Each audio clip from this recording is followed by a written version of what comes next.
Hello everybody, it's that time of the year again, so we're here to talk about E3.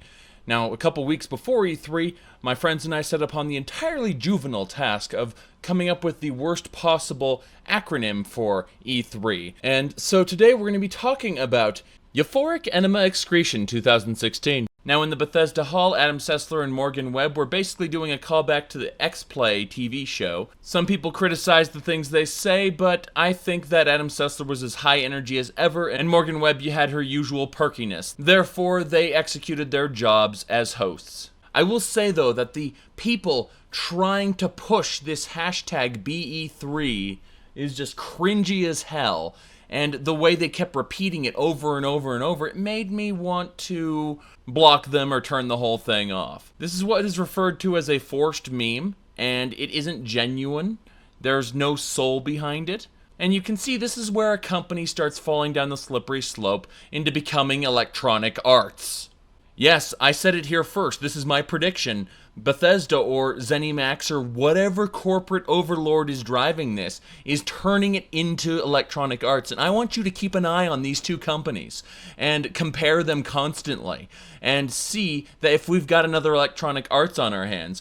Now, the big news is, of course, that they confirmed the Skyrim Remaster, which means that soon that kind of mod piracy problem is going to be extended to Skyrim, or so we thought, because it turns out that most of the complex, the big, the huge, the best Skyrim mods all use SkyUI for their mod configuration menus. So you can't get around that. You need SkyUI to use those mods. Well, SkyUI requires the Skyrim script extender, which will not be available on consoles. So unless people want to re-engineer mods in order to steal them and put them on consoles, it's not going to be the case. Now, for those of you who are going to shout at me, it is a free product and therefore it cannot be stolen, do not understand intellectual property law. And should please refer back to the video in the video description where I talk about the Fallout 4 mod piracy. And I did that one day before exclusionary Unix entertainment.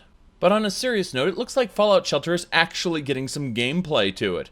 Fallout Shelter had no gameplay before, and now it looks like it's actually getting a new combat system, as well as the ability to explore different areas out in the wasteland yourself. That, in my opinion, is amazing. Now, I can't count the number of 3-minute spans I have lost to Fallout Shelter, because I'd certainly never play it more than 3 minutes in one sitting, but how many sittings did I have of that game? God damn! Anyway, I haven't touched the thing since my vault capped out, but if they do add some more content, maybe I'll go give it a peek again. A lot of discussion has been on Elder Scrolls Legends lately, and I can tell you without a shadow of a doubt, much the same way I can tell you about Blizzard or Valve things, so too can I tell you about Elder Scrolls Legends. And what I can tell you about Elder Scrolls Legends is that it is better than Hearthstone by a country mile. But the problem?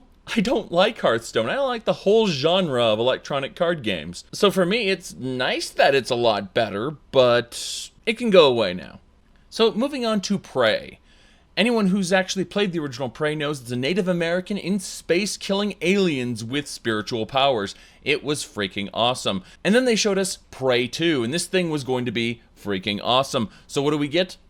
Well, not Prey 2, that's for sure. Hell, this isn't even the original Prey. This is something completely unrelated, it looks like. I don't like it, personally, but I only don't like it because it means that we're not going to be getting what I wanted, which was Prey 2. Now, a game that I was not interested in one little bit, Dishonored 2, just revealed that it's got time travel mechanics in it, specifically overlapping concurrent worlds. So, suddenly I'm thinking maybe I want to check this game out? Yes, it took a gameplay trailer to do that because everything you've seen in E3 that is not a gameplay trailer is 100% worthless. Speaking of 100% worthless, let's talk about Quake, one of my favorite first-person shooters ever. When the Bethesda showroom showed that DOS prompt and typed in the word Quake, I was excited. I was finally going to see that first-person shooter I loved so much. Oh wait, this is Quake 3. God damn it. Oh, and look at this, Heroes. It's a hero-based shooter. I'm not excited by that. And I'm dubious that they could beat Overwatch. And that's why this came to such a huge disappointment, because when I knew that they had done such an amazing job on the single player of Doom, I was expecting them to do the single player of Quake. And what did we get? Oh yeah, another multiplayer shooter. Yay.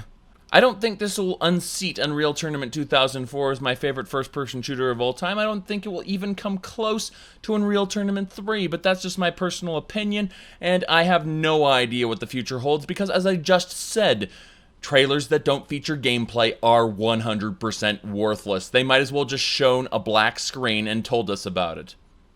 In fact, that would have probably been more informative and true. But hey, Fallout 4 is getting another garbage Hearthfire DLC that no one gives a shit about. And look, it's getting Fallout Shelter in Fallout. Thank goodness. This is the Fallout Shelter we wanted in the first place. And look at this, we got Nuka World. Yes, people were saying, oh, that's just a code word, it's not actually the DLC. No, the leak was real. Nuka World is a thing. It's an amusement park. I imagine it'll be the place of much killing, because that's what Fallout 4 is. You can't have anything but much killing in Fallout 4, which is okay. So we watched the EA press conference and a few other things that I cared nothing for, and I just played Fallout 4 the whole day. It was a 17-hour live stream, I enjoyed myself, and quite a few people watched. But that's about it. Those are my thoughts on E3. If there's anything else I have to discuss on the matter, it'll be in a separate video. Thank y'all for watching. Y'all have a good one now.